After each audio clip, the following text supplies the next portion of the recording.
Readings of Almighty God's Words. The responsibilities of leaders and workers. The responsibilities of leaders and workers. 8. Those who serve as leaders must at least understand a bit of the truth and have some practical experiences. If they have no experiences at all, then they certainly do not understand any of the truth. Some people who serve as leaders are good at preaching words and doctrines, and they are able to get approval and praise from most people. Although, on the surface, false leaders are able to answer questions, they aren't able to fellowship the truth principles. All they preach is empty theory, and there's nothing practical to it at all. When people hear their preaching, they feel that it accords with their own tastes, and those without discernment are very approving of it. Afterward, however, they still have no path of practice and can't find the principles of practice. Can this be considered to have resolved any issues then? Isn't this them being perfunctory?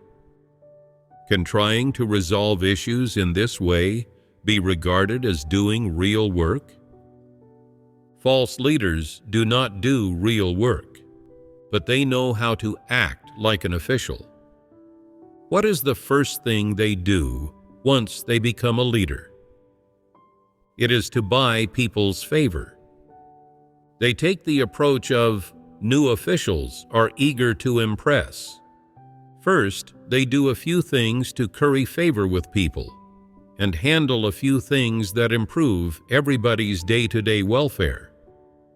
They first try to make a good impression on people, to show everyone that they are in tune with the masses, so that everyone praises them and says, "This leader acts like a parent toward us."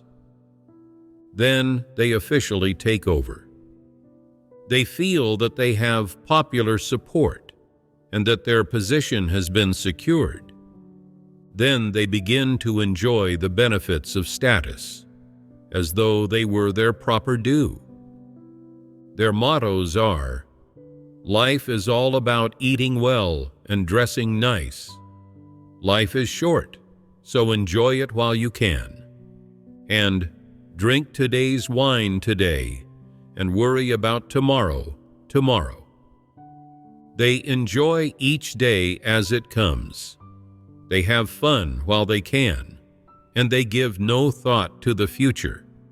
Much less do they consider what responsibilities a leader should fulfill and what duties they should do.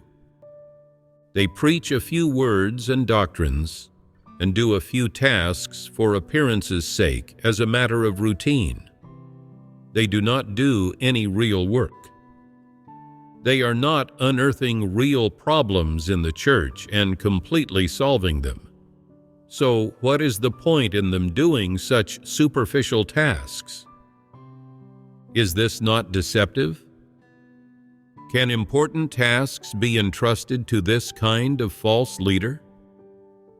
Are they in line with principles and conditions of God's house for selecting leaders and workers? No. These people don't have any conscience or reason. They are devoid of any sense of responsibility, and yet they still wish to hold some official position, to be a leader in the church. Why are they so shameless? For some people who have a sense of responsibility, if they are of poor caliber, they cannot be leaders. And that's to say nothing of useless people who have no sense of responsibility at all. They are even less qualified to be leaders. Just how lazy are such gluttonous and indolent false leaders? Even when they discover an issue, and they are aware that this is an issue, They don't take it seriously and pay it no mind. They are so irresponsible. Though they are good talkers and seem to have a little caliber, they can't solve various problems in the church's work, leading to the work grinding to a standstill. The problems keep piling up, but these leaders do not concern themselves with them and insist on carrying out a few superficial tasks as a matter of routine. And what is the end result? Do they not make a mess of church work? Do they not screw it up? Do they not cause chaos and a lack of unity in the church? This is the inevitable outcome. In this situation, will false leaders make a report to the above? Certainly not. If someone in the church wants to report the false leader's problems to the above, will they consent to this? They will most definitely suppress and block that person off. They won't allow anyone to report a problem to the above, and they will restrict, suppress, and isolate anyone who does. Tell me, aren't these false leaders so despicable? Regardless of how much they have harmed the church's work, they still won't allow the above to know about this, much less resolve it. All they care about is enjoying the benefits of their status and protecting their own vanity and pride. Such people are so utterly despicable and shameless. Are they not totally without conscience and without humanity? When the above inquires about the work, they say decisively that there are no problems, prevaricating and fobbing the above off. In doing this, aren't they deceiving the above and hiding things from those below them? Problems with the church's work keep piling up, and the false leaders cannot solve them themselves. Yet they also don't report these issues to the above. Under these circumstances, they act as if nothing is wrong. They indulge in comfort just the same. They sit around doing nothing all day and idle their days away, and they don't get anxious at all. And when the problems are exposed and the above probes into this, they still say, "I arranged for people to do this work. I've fulfilled my responsibilities. If the work isn't done well, then that's on other people. What has it got to do with me?" With these few words, they totally absolve themselves of responsibility. It's as though they have no responsibility for this matter at all. Not only do they not reflect on themselves, they also feel justified and at ease, saying, "In any case, I haven't been idle in my duty. I'm not a freeloader. If the above doesn't dismiss me, then I'll continue serving as a leader. If I put forward my resignation, won't I be betraying God?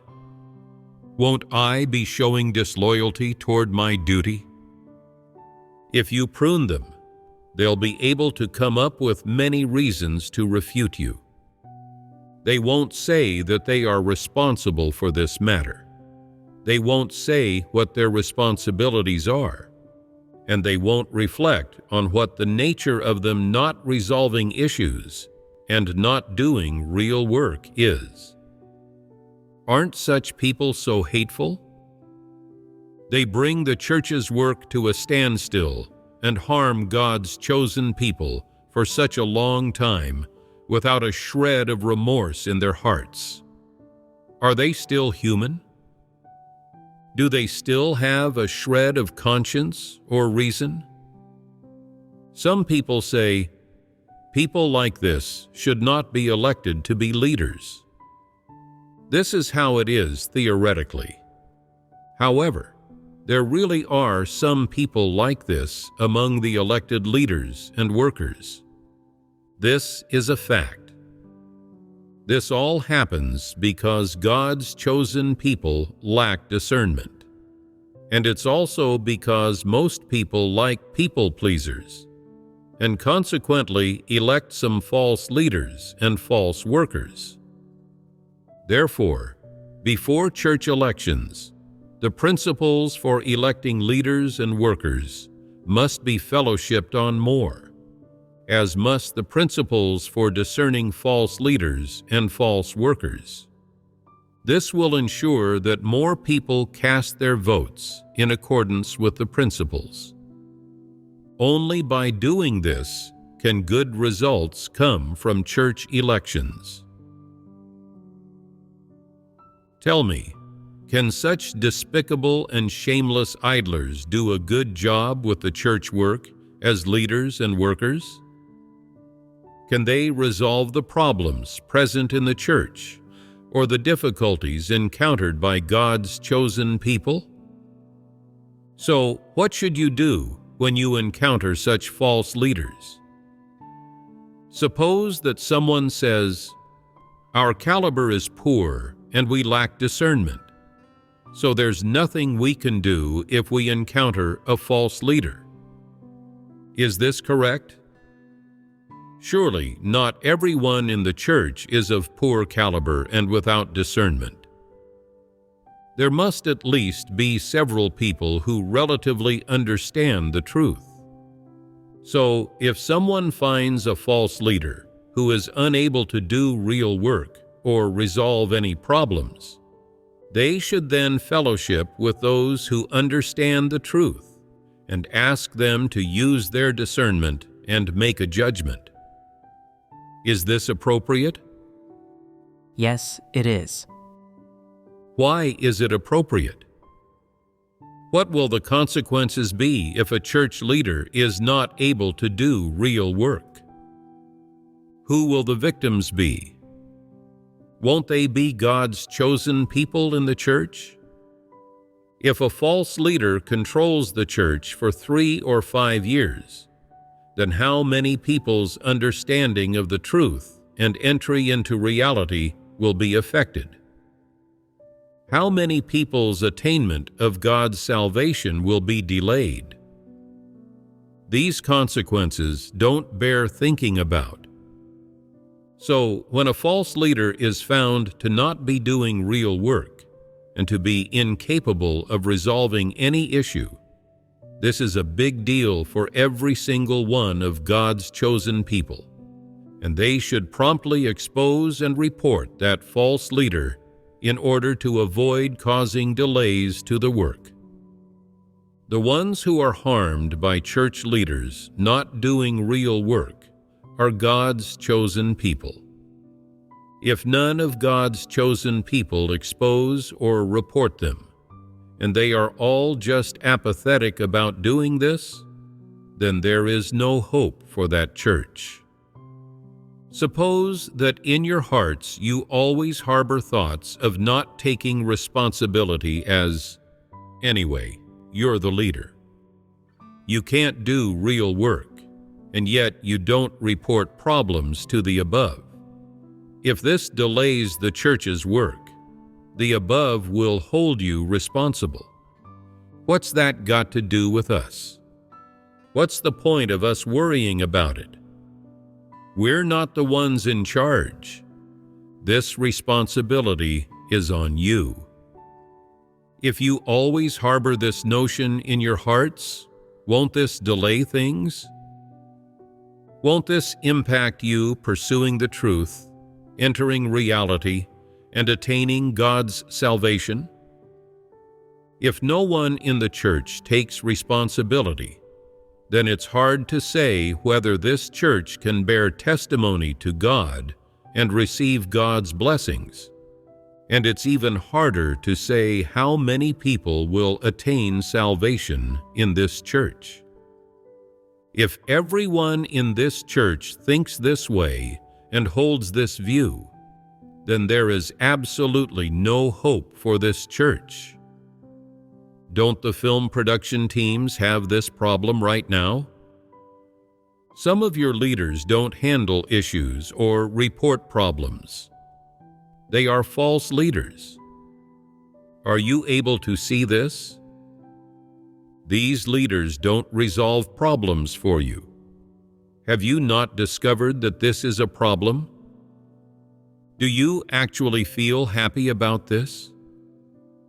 Our leader is not reporting this problem, and this problem can't be resolved. So this is a good time for us to take a rest. That's great. Moreover, the above hasn't personally asked about this matter recently, so there's no need for us to report the problem either. Why shouldn't we try to get ourselves a bit of leisure time? Do we have to film the movie so fast and get it filmed on time? The progress we're making is fine. So what if we're not done filming? Will we be condemned for it? Is this your attitude? Do you think there isn't such a strict schedule for the work of God's house, so you can drag it out indefinitely, and that as long as the above doesn't ask about or look into the matter, there's no need for you to worry or feel any pressure, and you can just resolve any issues that you can and let slide any that you can't? Is this your perspective? No. So why don't you report problems when you have them? Is it that these false leaders have you under their control, or that they've slipped you a magical, stupefying potion that has caused you to become delirious and unable to speak? What is the problem here? When there are problems present, do you know about them? If you say you don't know about them, then you're lying. If you know about them yet don't report them, then you're being negligent and severely derelict in your duties, and you have no loyalty to your duty whatsoever. Even if you work in the world to earn money, you still have to be worthy of your meager wages. Not to mention, you are today eating the food of God's house. You are pursuing salvation while performing your duty, and by doing so, you are paving the way and preparing for your own destination. You're not doing this for God's house, nor for any individual, much less for me. You're doing it for yourself. To put it in pleasant terms, people are doing their duty in order to attain salvation. But to be precise, they're doing it for themselves to gain blessings and to have a good destination. You must understand this matter clearly. Don't be a fool. You're not doing your duty for other people or for your parents, and you're not doing it to bring glory to your ancestors or honor to your family name. You're doing it for yourself. God created you, and ever since He created the world, He predetermined that you would be born in the last days. He brought you to His house. He let you hear His voice. He let you eat and drink His words every day and receive life provision. And He gave you a chance so that you could do your duty in God's house. This is your best chance as a created being to attain salvation, and it is also your only chance. If, while you are doing your duty, you destroy this chance, then no matter if you receive punishment or weep and gnash your teeth when you ultimately fall into the disasters, it will all be your doing, and you will deserve it. It will be your own fault. There is no need for other people to shoulder your responsibilities. and there is no need for you to shoulder other people's responsibilities. Only you can take responsibility for the path you walk and everything you do today, and only you can bear the ultimate consequences. What I can do is get you to understand the things I should say and tell you, and pave the way for you so that you may embark upon the path to salvation. I've explained everything clearly, so how you go about specifically acting is up to you. I don't concern myself with your business. I just perform the work that falls to me, and I don't do any work more than this. Isn't it a fact that you are doing your duty for the sake of your own destination? If you say, "There are so many problems, but my leader isn't reporting them, so I won't report them either," then isn't that stupid? Isn't that calculating? What is your responsibility when you see a problem? Your responsibility is to call everyone together and quieten yourselves to seek and fellowship on the problem, to see in which area the problem has arisen, and find the root cause of the problem. If, after some discussion, the root cause is found, but you aren't able to resolve the problem yourselves, you should immediately report it to the above. Who should report it? You should put yourself forward and say, "I'll report it." If that doesn't work, then we can select a few representatives and report it together. Some people say, "Don't we have a leader?" You reply, "He's no leader. He doesn't fulfill the responsibilities of a human being at all. He's just a beast in human skin, and he should be kicked to the curb and dismissed. He isn't reporting the problem, so we should report it ourselves. This is our responsibility. Only when we have fulfilled our responsibilities will God treat us as human beings. If we clearly know what our responsibilities are, but we don't fulfill them, then we don't deserve to be human, and there's no way God will regard us as such. If God does not regard you as a human, what does this imply that He regards you as? It implies that He regards you as a pig or a dog. And would God still save you then? No way. So, if you don't end up with a good destination, won't you have brought that upon yourself? And won't you have done your duty for nothing? It's up to you to choose your path, and it's up to you to walk it too. No matter what path you pick, or what the ultimate consequences are, it is you who bears the responsibility. No one will take responsibility for the path you walk and the resulting consequences.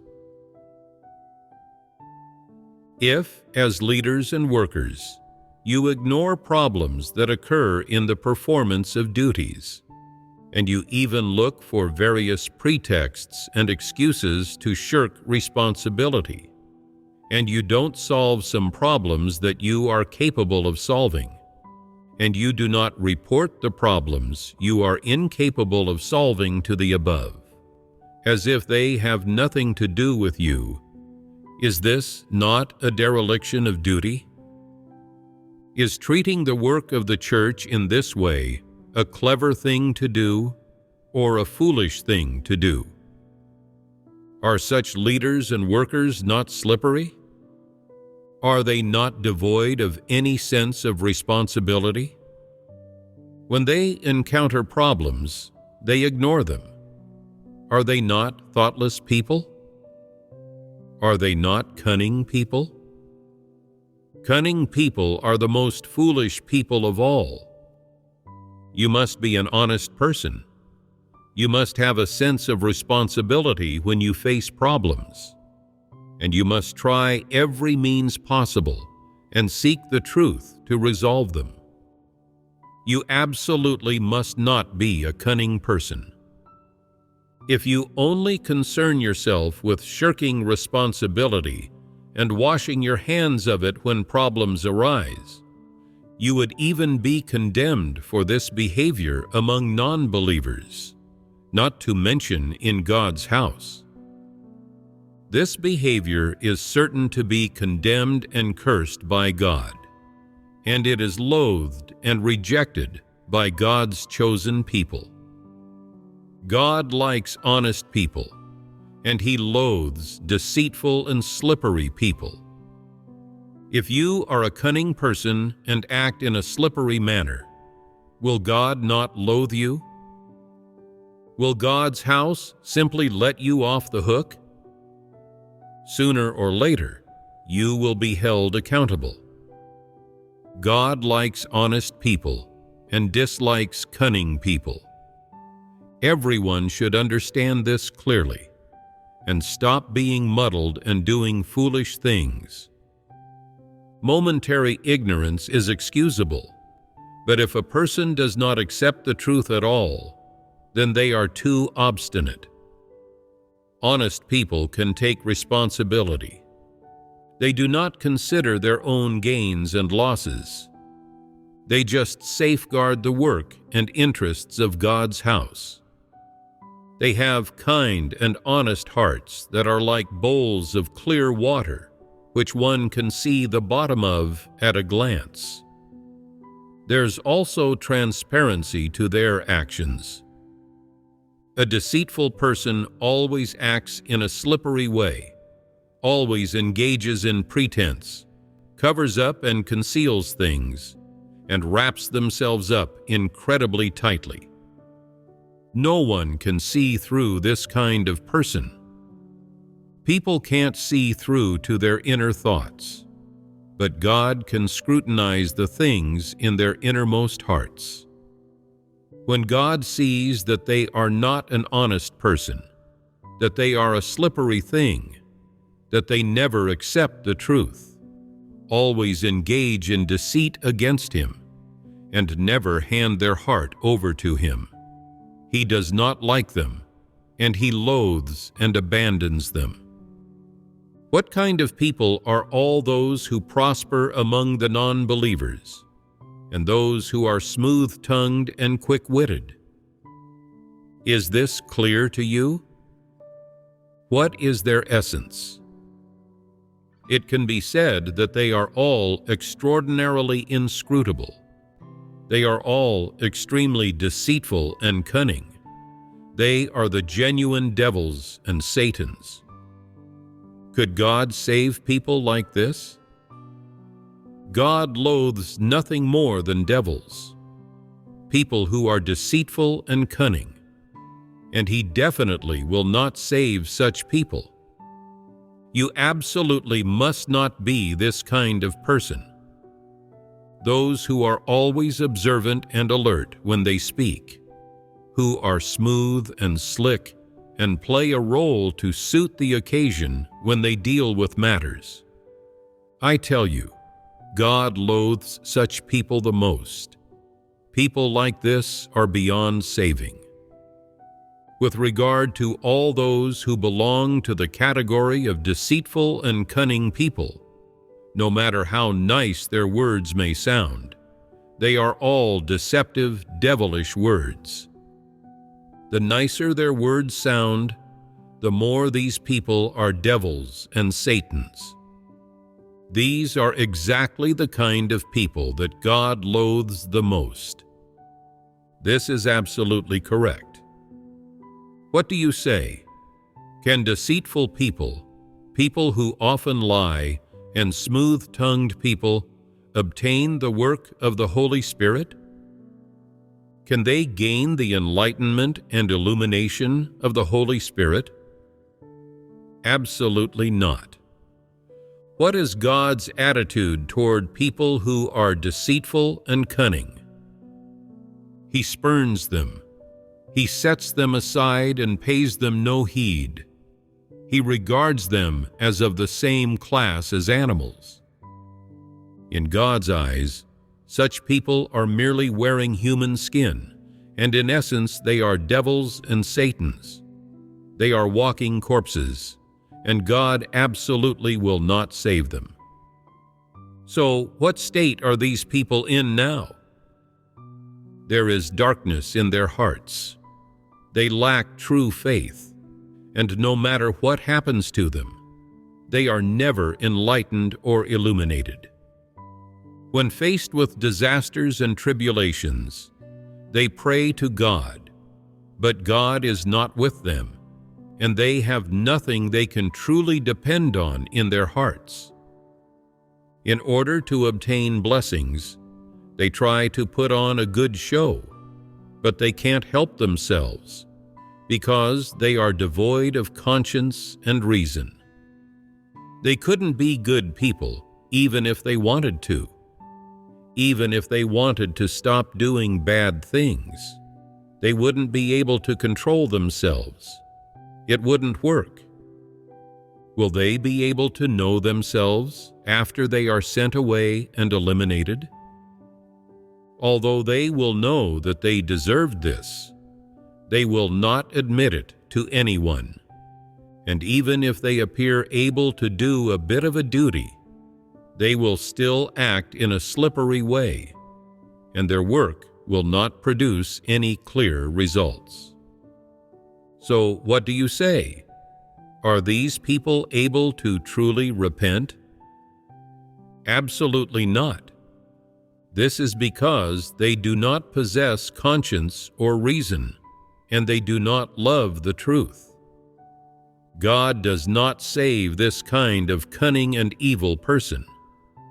What hope is there in believing in God for such people? Their belief is already bereft of significance, and they are bound to gain nothing from it.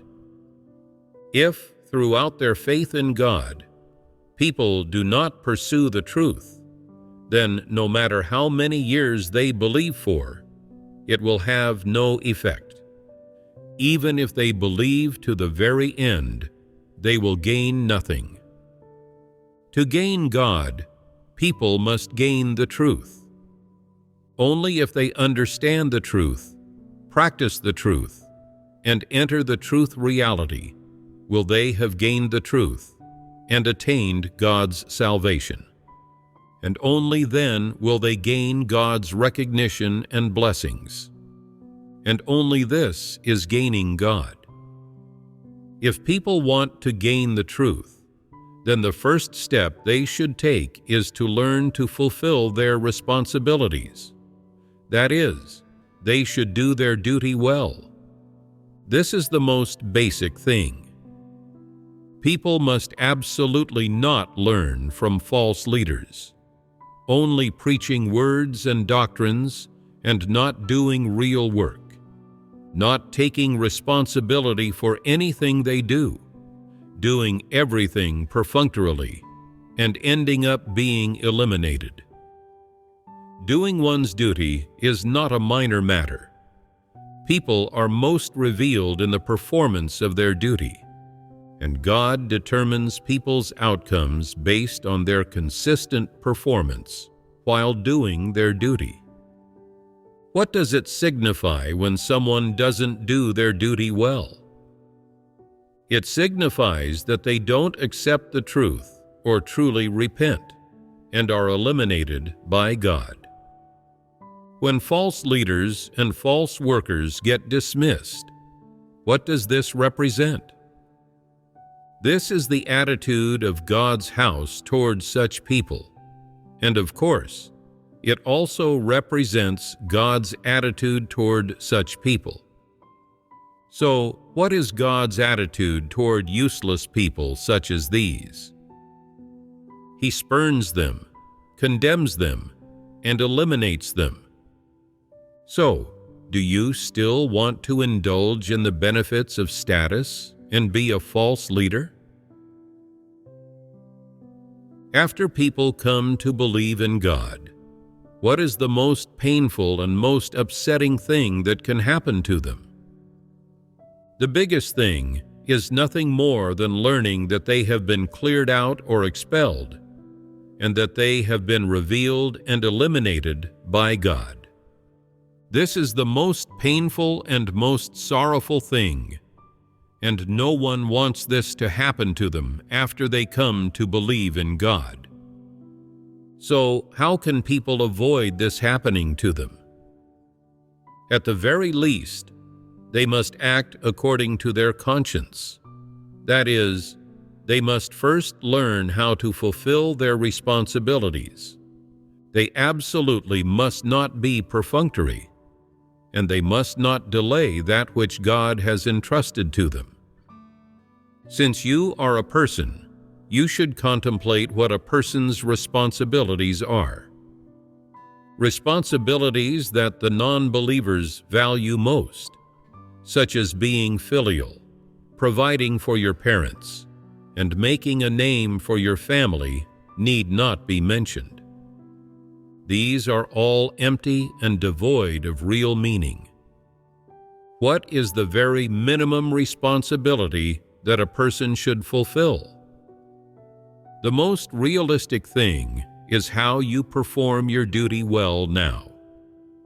Only ever being satisfied with going through the motions is not fulfilling your responsibility, and only being able to speak words and doctrines is not fulfilling your responsibility. Only practicing the truth and doing things according to principle is fulfilling your responsibility.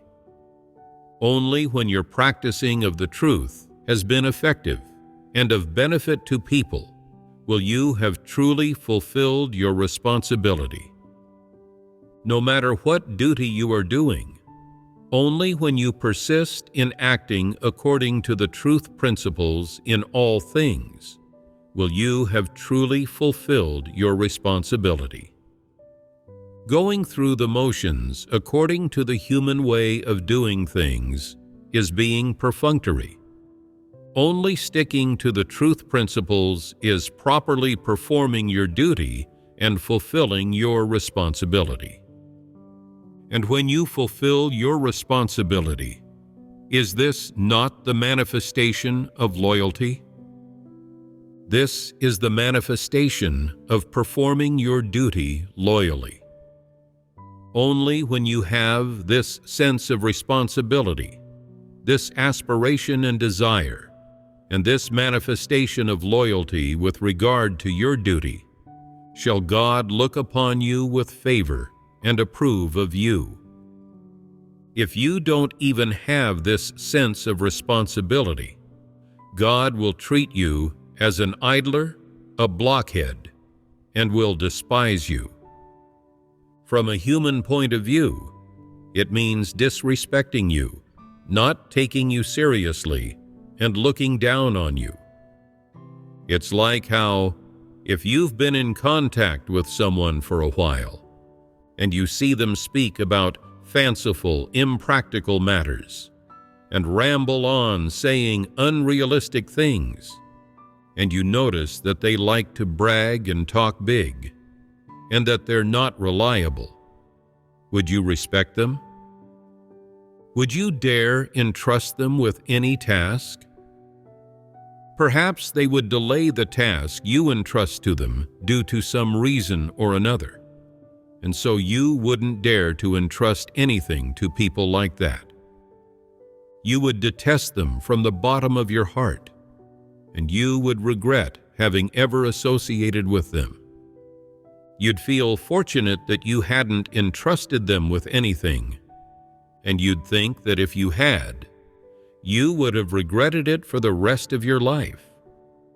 Say that you interact with someone, and through conversation and contact with them, you see that not only do they possess good humanity, but they also have a sense of responsibility. And when you entrust them with a task, even if you just say something casually to them, they imprint it in their mind, and they think of ways to handle the task well to satisfy you. And if they don't handle the task you've handed to them well, they feel embarrassed to see you afterward. This is someone with a sense of responsibility. So long as they are told something, or something is assigned to them, regardless of whether it is by a leader, worker, or the above, people with a sense of responsibility will always think, well, since they think this highly of me, I must handle this matter well and not let them down. Wouldn't you feel at ease in trusting a task to such people who possess conscience and reason? The people you can entrust a task to are certainly those whom you look favorably upon and trust. In particular, if they have handled several tasks for you and carried them all out very conscientiously and completely met your requirements, you will think they are trustworthy. In your heart, you will really admire and think highly of them. People are willing to associate with this type of person, to say nothing of God. Do you think God would be willing to entrust the church work and the duty that man is obligated to do to a person who is not trustworthy? No, he would not. When God assigns a piece of church work to someone, what is God's expectation of them? Firstly, God hopes that they are diligent and responsible, that they treat this piece of work like a great matter and handle it accordingly, and do it well. Secondly, God hopes that they are a person who is worthy of trust, that no matter how much time passes, and no matter how the environment changes, their sense of responsibility does not waver, and their integrity stands up to testing. If they are a trustworthy person, God will be reassured, and He will no longer supervise or follow up on this matter. This is because, in His heart, He trusts them, and they are sure to complete the task that's given to them without anything going wrong. When God entrusts a task to someone, is this not what He hopes for? Then, once you understand God's intention, you should then know in your heart how to act in order to meet God's requirements, how to find favor in God's eyes and earn God's trust. If you can see clearly your own manifestations and behavior, and the attitude with which you approach your duty, if you have self-awareness, and you know what you are, is it not then unreasonable for you to demand that God look favorably upon you, show you grace, or give you special treatment? Even you think very little of yourself. Even you look down on yourself, and yet you demand that God look upon you with favor. This does not make sense. As such, if you want God to look favorably upon you, you should at least make yourself trustworthy in the eyes of other people. If you want others to trust you, to look favorably upon you, to think highly of you, then at the very least you must be dignified, have a sense of responsibility, be true to your word, and be trustworthy. Furthermore, you must come to be diligent, responsible, and loyal before God. Then you will have essentially fulfilled God's requirements of you. Then there will be hope of you gaining God's approval, will there not? Is this difficult to achieve? Even people want to find a reliable person to handle tasks and associate with. So is it excessive for God to ask that people do their duties well and for him to have this small requirement of them? It's not excessive at all. This is not to make things difficult for people, but rather it is very proper. It's just that people don't have the heart to do this. They don't contemplate on God's thoughts or appreciate God's intentions. All they can do is constantly make demands of God, saying, "You have to bless me. You have to show me grace. You have to guide me." So, what is it that you are doing? Can you truly fulfill your duty according to your conscience and reason? Can you truly be diligent, responsible, and loyal? This is the bare minimum condition you must meet in order for God to look upon you with favor. Isn't this the direction which people should work hard toward? Since you believe in God, you must strive toward the truth and God's requirements. This is the direction which people should work hard toward. People must work hard in the correct direction. That way, their seeking to satisfy God will no longer be hollow. In their hearts, do false leaders have any concept of satisfying God in their belief in Him? Do they have any attitude? Clearly not. They just have an attitude of muddling through the world, and they treat God the same way, in a way that is incredibly irreverent and disdainful. This kind of attitude seriously humiliates and blasphemes against God, and God detests it. God gave them life and everything that a person possesses, and yet their attitude toward everything God has given them, toward the arrangements that God makes for their lives, toward God's commission and work, and toward their own duties, is one of contempt and disdain. What does disdain mean? It means wanting to muddle through the days and not taking anything seriously. God detests this attitude of theirs in the extreme, and that is why He absolutely will not save such people. What is it you should understand here? It is that you must not be this kind of person. Regardless of whether you are a leader or not, or whether you have the ambition and desire to become a leader or not, you must first learn how to comport yourself, and absolutely not be an idler, a loafer, or a scummy person. In your comportment, you must have an upright attitude, dignity, and a sense of responsibility. This is the bare minimum. Only upon this foundation can people meet God's requirements and complete His commission. If you don't even have this bit of foundation, then there's nothing to talk about.